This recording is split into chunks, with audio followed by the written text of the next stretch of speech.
Good evening. I would like to call the Monday, February 10th, 2025 Eden Prairie Planning Commission meeting to order. Would everybody stand to help me say the Pledge of Allegiance, please?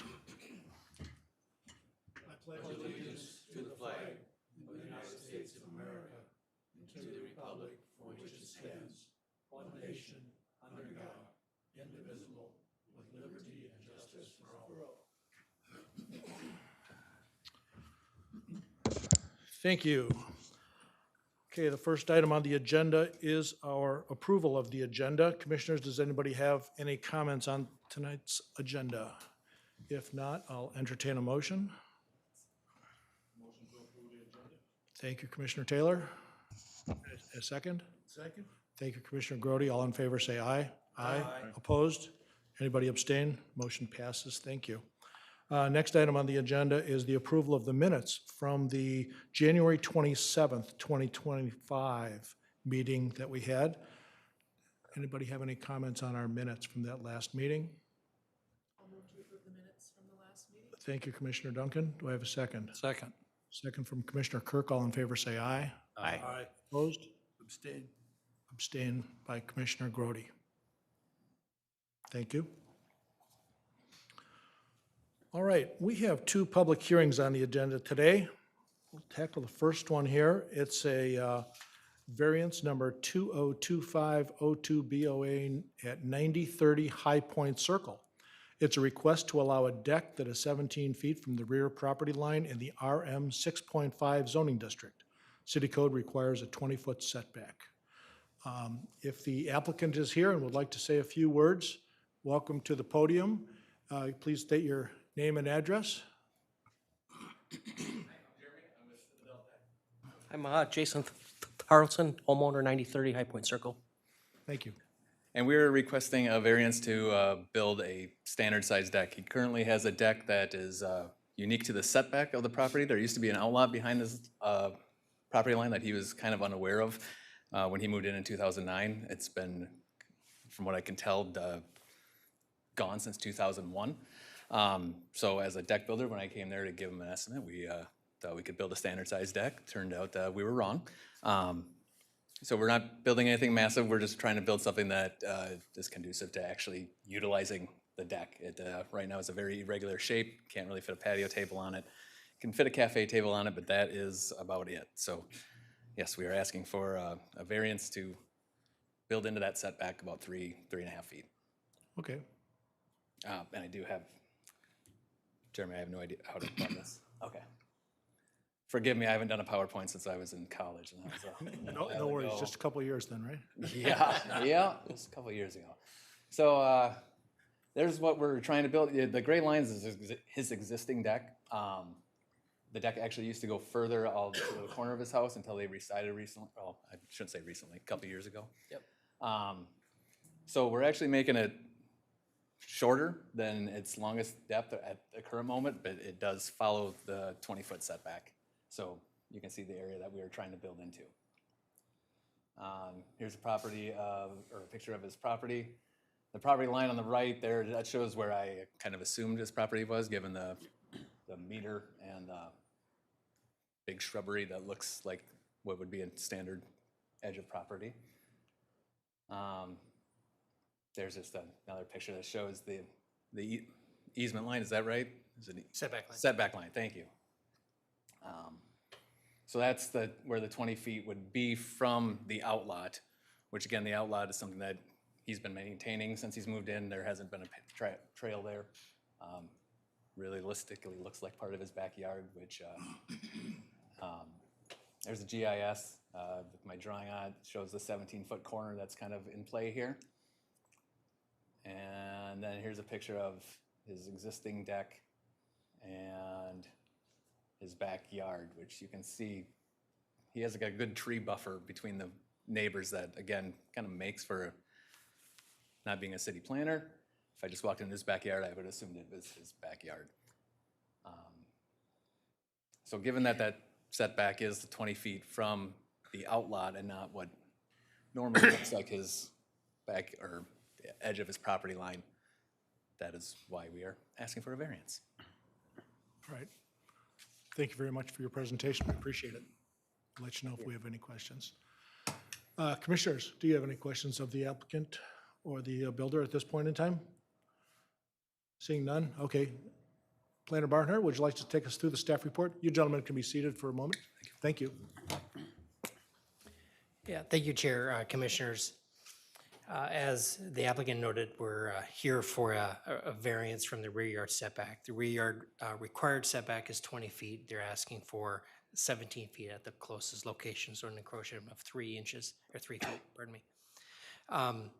When we review variances, it's not a matter of does it look good or is it just a convenience kind of fix on a situation. There are certain criteria that the city must review and find in order to grant a variance. And those criteria are really in 5 key areas. One is the improvement or the use consistent with the comprehensive plan. The property is used residentially, it's guided for residential uses, so it's consistent with the comprehensive plan. Another criteria is the improvement in harmony with the purpose and intent of the ordinance. Is the overall goal of the ordinance achieved if we grant the variance? In the staff's analysis of this, with that unique kind of configuration in the backyard with that outlot that's kind of for a shared open space within the neighborhood, we still achieve those goals of an open space type of separation between the buildings on either side of that outlot. So the purpose and intent of the overall goal of a rear yard setback is met with that modest encroachment and also with the existing outlot that's there. Other factors that we review is there unique characteristics to this property and are there practical difficulties with the property or with the proposal, excuse me, with the ordinance that make reasonable use of the property problematic. The property is unique. We don't have a lot of these outlots for the intention of kind of a shared open space. Often we tackle that now through a shared easement. So the property line may be measured in the middle of a trail, for example, which is where a setback is measured from. But in this situation, we use a separate kind of tool. We use the outlot tool here. So that's a unique kind of consideration within the city. This neighborhood was built under that kind of promise, but generally in the city, we don't handle these type of goals, shared trails that way anymore. Practical difficulties, I will get to that in a moment. Preservation of the neighborhood character. You look at the improvement, the encroachment, and does that disrupt or impact negatively the neighborhood? And as the applicant had noted,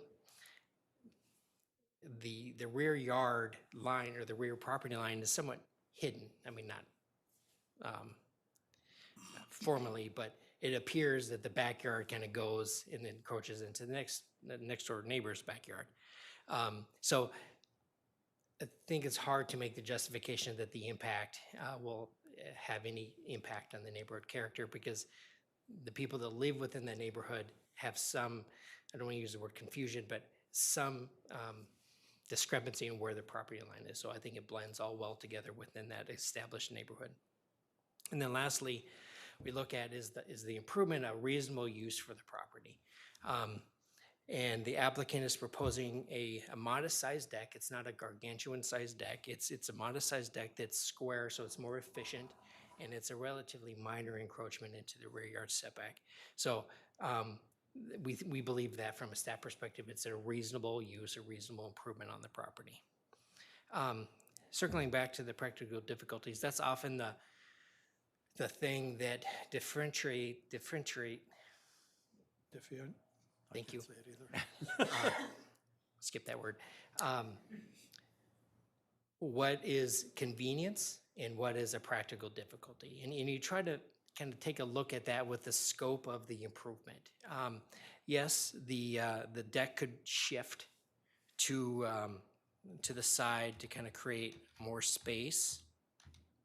Looking at the side or the rear pictures provided by the applicant, you can kind of see there's an entrance to the garage space just adjacent to the deck, right next to that wood pile there. You could feasibly move a door, that can happen. What you try to balance, though, is the scope of the improvement, the need to preserve the character and goals of the ordinance, and the kind of the scope of the project. And shifting a door like that is a pretty substantial practical difficulty based on the scope of the project and what we're really trying to preserve. So staff didn't see that as a viable alternative to the variance. Obviously, we don't go around handing variances out as ever, wherever we can. We try to meet within the code. In this application, we feel that the proposal does fit with the overall goals of the ordinance and does provide adequate findings for a variance. So staff is recommending approval as proposed. The Planning Commission has an option to deny the project as proposed. They can approve it with modifications, or they can approve it as drafted. And staff is recommending approval as drafted. Thank you very much. Appreciate that. Commissioners, any questions for Planner Barnhart before we move to the public hearing? Seeing none? Okay. This is a public hearing. Anybody in the audience that wishes to address the commission on this matter may approach the podium at this time. Seeing none, I would entertain a motion from the commissioners to. Move to close the public hearing? Thank you, Commissioner Sherwood. Second. Second from Commissioner Duncan. All in favor of closing the public hearing, say aye. Aye. Opposed? Anybody abstain? And the public hearing is closed for this matter. Okay, Commissioners, this looked fairly straightforward. Any comments? I agree. I think it's pretty straightforward. I would recommend that we approve it. Okay. Agreed. Agreed? Okay. Anybody wish to make a motion? We have motion in front of us, 3 different choices that Jeremy outlined. Mr. Chairman, Commissioner Kirk. move to approve the variance to allow a deck that is 17 feet from the rear property line in the R1-13.5 zoning district as represented in the February 10th, 2025 staff report. Thank you. We have a motion to approve from Commissioner Kirk. Anybody wish to second that motion? Second. Thank you, Commissioner Taylor. All in favor, say aye. Aye. Opposed? Anybody abstain?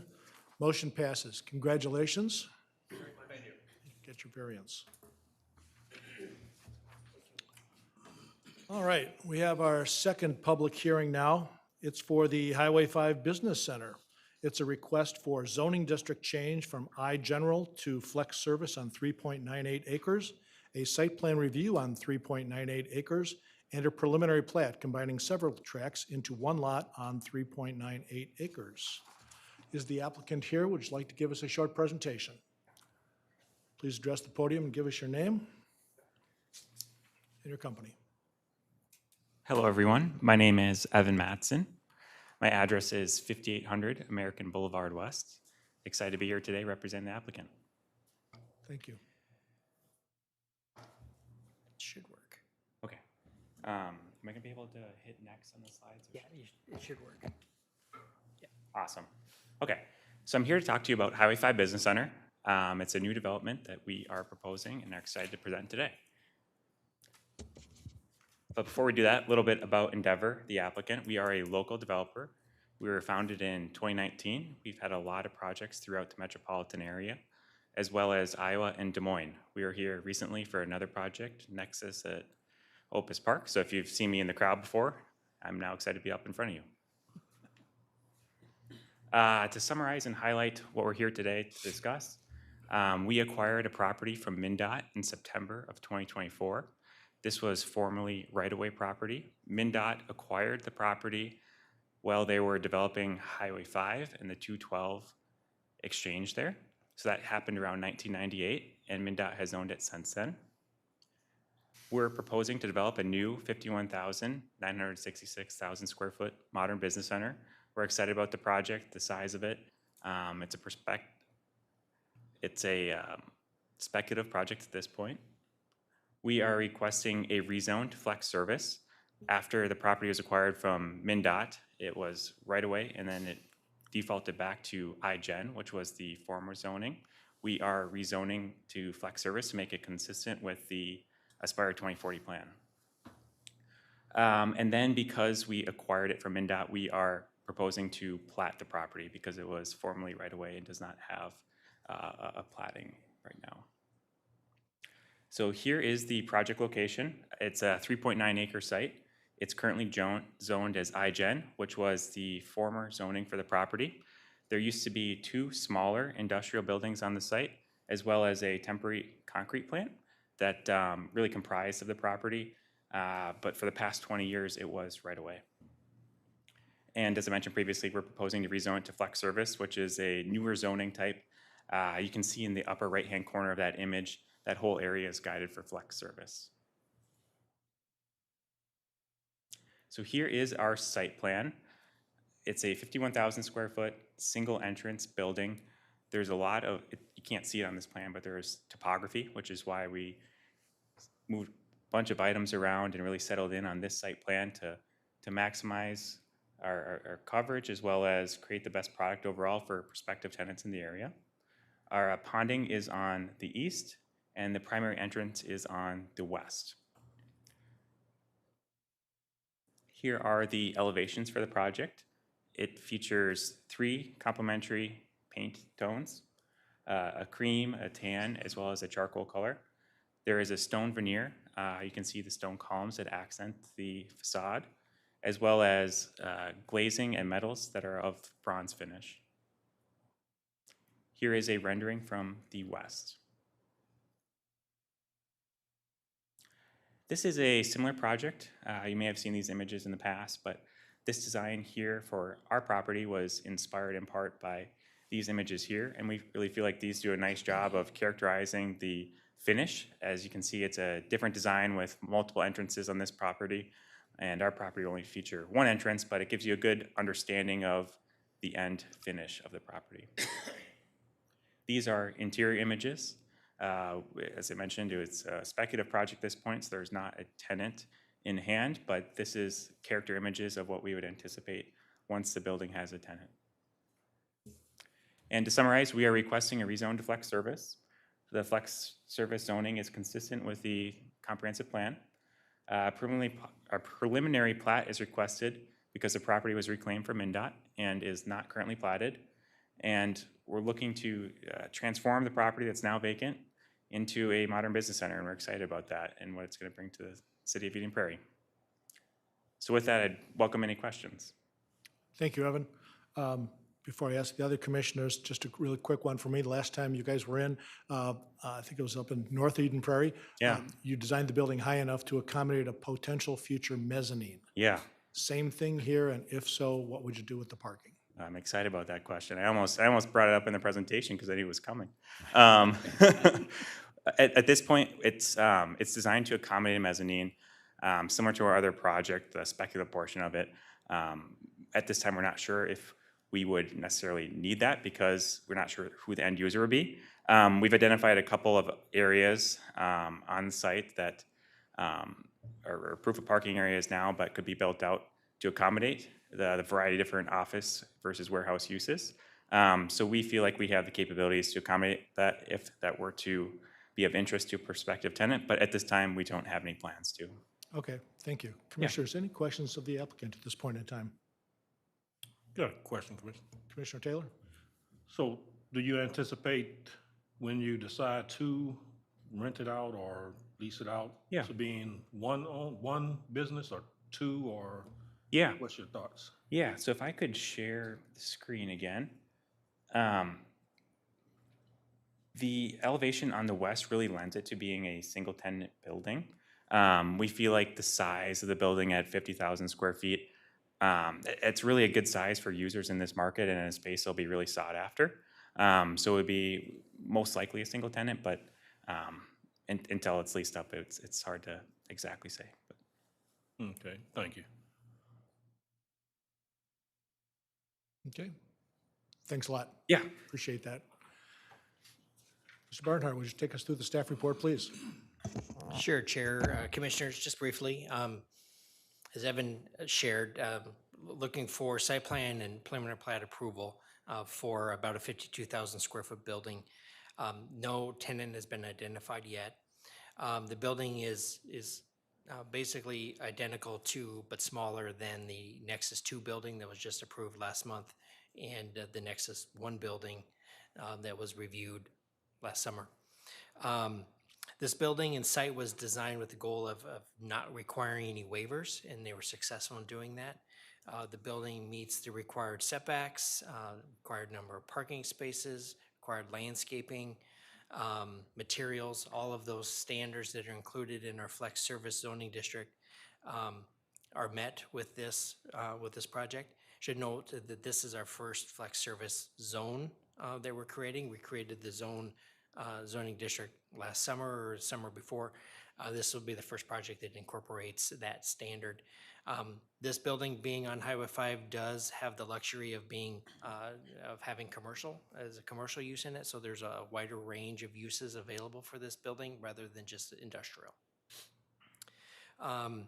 One of the things that we looked at carefully through this review process was the perception or perceived impact on the streetscape of Highway 5.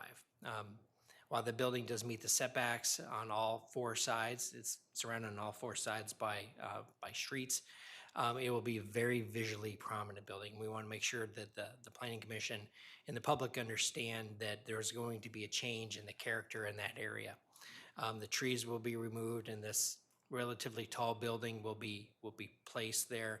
And it, as I said before, it meets the design standards and the landscaping requirements. It just will be a difference in that area. And sometimes that's hard to visualize. So what we did is part of our staff report, we put in some kind of similar buildings to try to demonstrate the height or the setback or the mass of a building adjacent to some of our already existing projects. We're not recommending any changes necessarily to the project. We just want to make sure that the public understands that there's going to be a change in this area. As I said before, it meets the landscaping, building material, all those requirements. One of the things we did try to look at carefully was the screening of the dock doors. And see if I can borrow one of the applicant's pictures. On the east side of the building is where the loading dock area will be, and that will be visually prominent for westbound travelers on Highway 5. It's unavoidable due to the topography of the site and where the stormwater wants to go and wants to go downhill.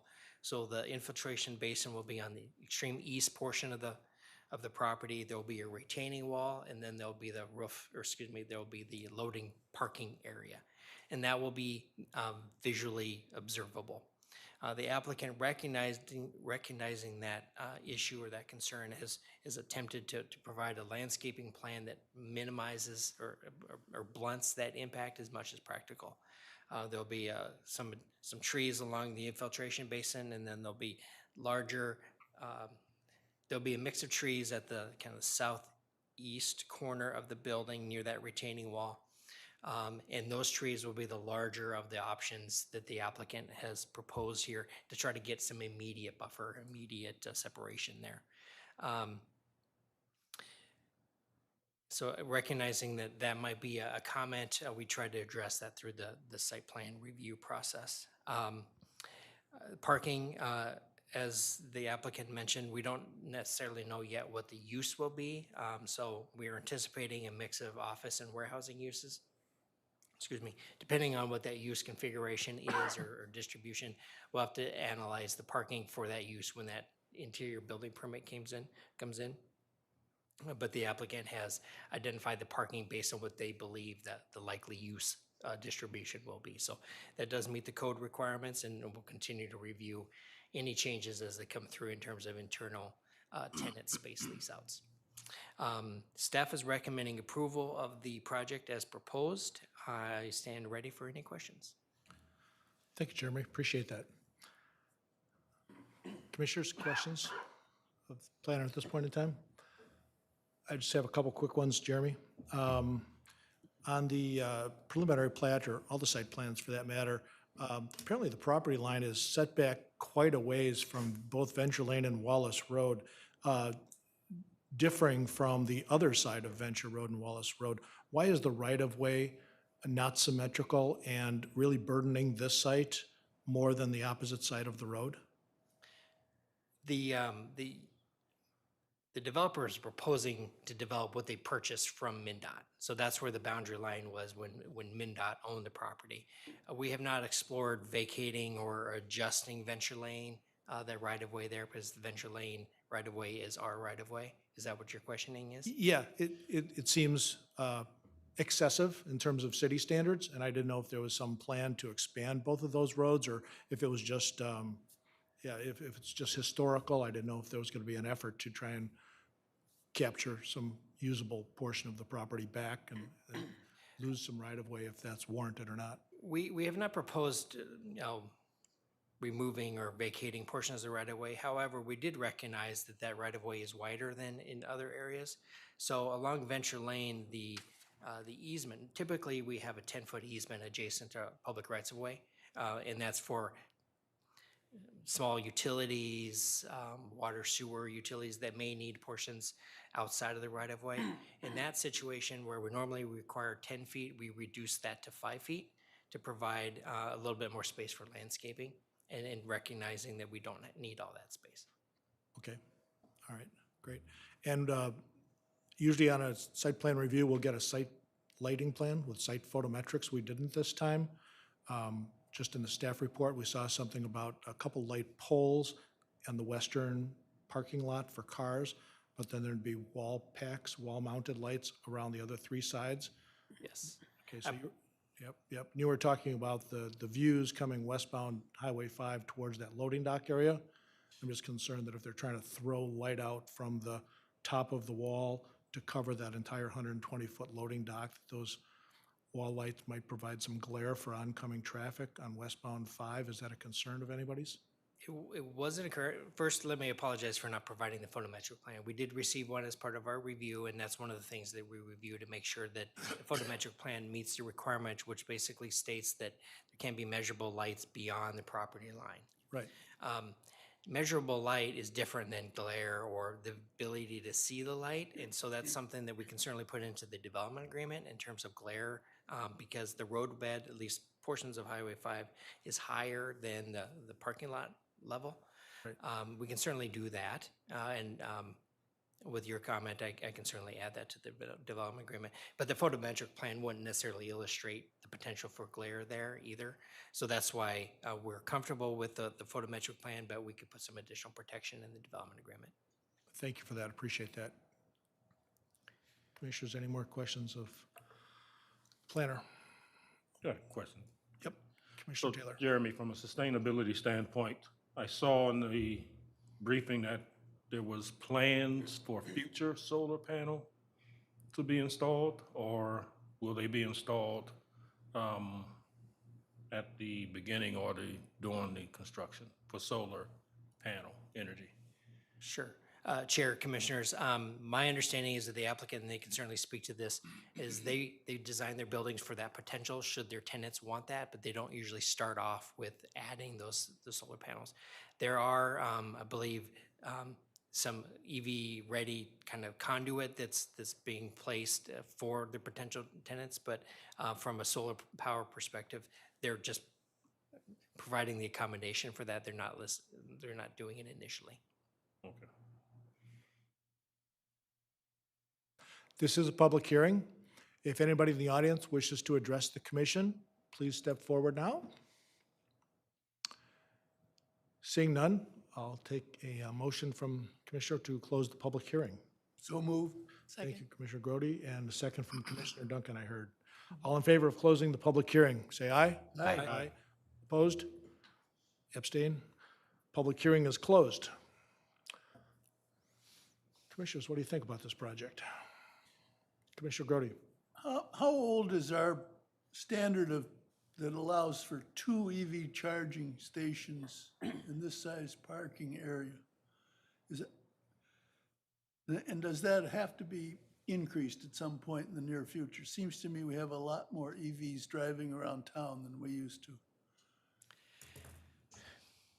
Chair, Commissioners, that's a good question. I don't know when that standard was created. There's a couple things that play here, though.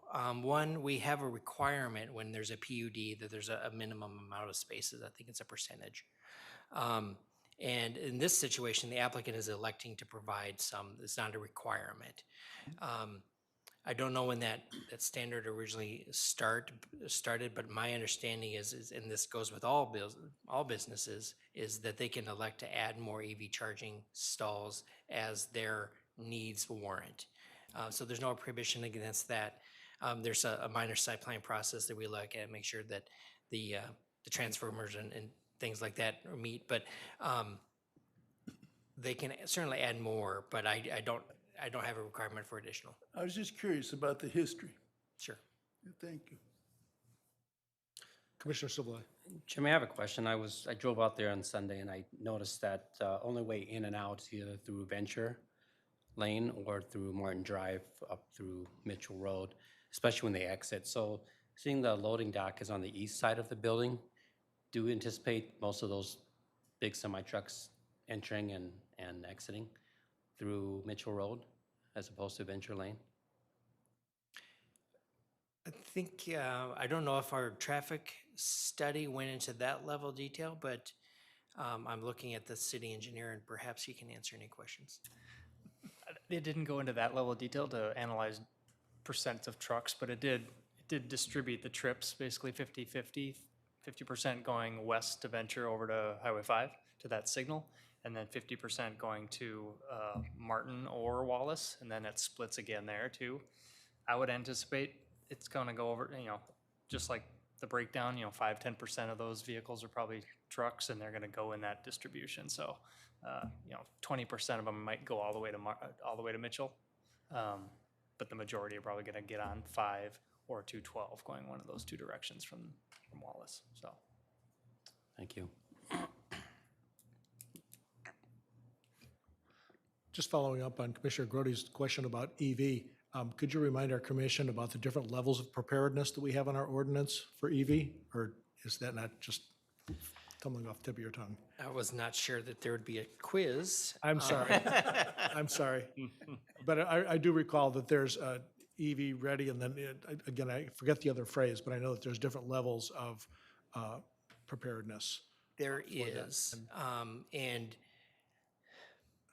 going off memory now, but there is, the conduit is provided so that you could put the wire in relatively easy. There is the wiring and the conduit and the electrical box is sized appropriately to add EV circuits. And then there's the EV chargers installed and all the conduit and all the piping and all the wiring is installed, ready to go. You just need to plug in, basically. So those are the three, and my understanding is with this project, they're providing at least the conduit to support those spaces. Okay, all right. So the electrical service size, I'm going to look to the applicant.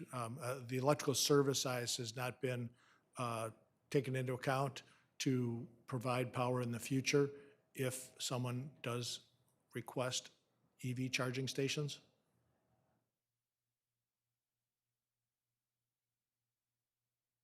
Thanks. Okay, no problem. So I can talk a little bit about that. So to describe the electrical service for this property, it's 1600 amp service, which is quite large for a building of this size. Typically, it's about 2,000 amps per 100,000 square feet is typically what our projects are spec'd out to. So we're a little bit over our standard metrics. So we're confident that we'll have sufficient amount of electrical capacity for the chargers, as well as if the prospective tenant wants to install additional chargers. Thank you. Yeah. Appreciate that. Any other comments? Well, personally, I think this project is an exemplary test case on this new flex service district, and the site is challenging because of its frontage on multiple streets. Looks like they're taking down all those trees and taking care of it with the cash in lieu of policy, as well as adding additional landscaping.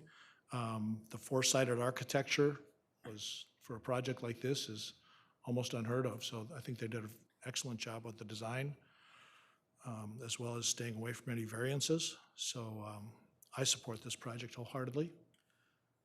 I do too, but I'd like to add a comment. It's interesting because I think a lot of the focus, particularly Jeremy, that you mentioned is getting people used to some changes. And it was interesting. I drove down Highway Eden Prairie Road 25. And for the first time, the car wash there was lit and had those vertical lights along Eden Prairie Road there. And I looked at that and I was, in a sense, surprised by it. But what the thoughts came to me is Eden Prairie is evolving. And I think the physical presence of this building, and I agree with the other comments, I think it's very well done. I think the homework's been done. I think the developer has a good reputation for putting together a nice-looking building with all of, just all of the right things.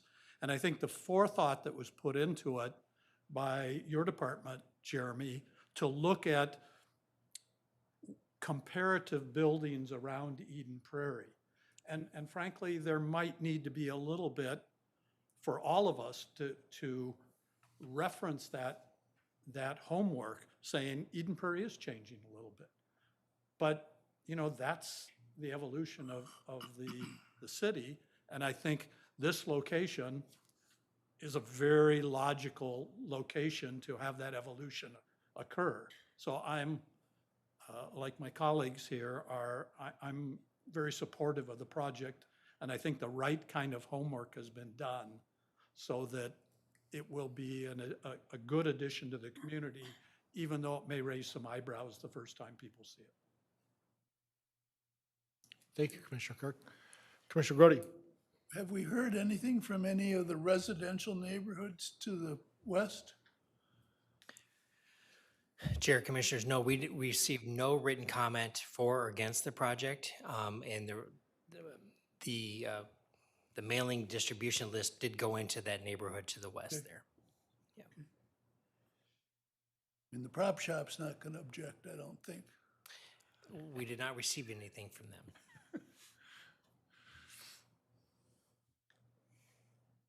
I would just commend the applicant and agree with the sentiments that you have also expressed, and it's very well done without any waivers too. I think that's great. Thank you, Commissioner Duncan. Sounds positive. I would entertain a motion if we're to that point. I'll make a motion. I will move to recommend approval for zoning district change, site plan review, and preliminary plat, all on 3.9 acres as represented in the February 10th, 2025 staff report. Thank you, Commissioner Duncan. We have a motion. Do I have a second? Second? Thank you, Commissioner Grody. All in favor, say aye. Aye. Opposed? Anybody like to abstain? Motion passes unanimously. Congratulations. Look forward on this wonderful project. Okay, those are the two public hearings we've had this evening. Planner reports, Mr. Barnhart? Nothing new tonight. Okay. Member reports. Hearing none, I'll take a motion for adjournment.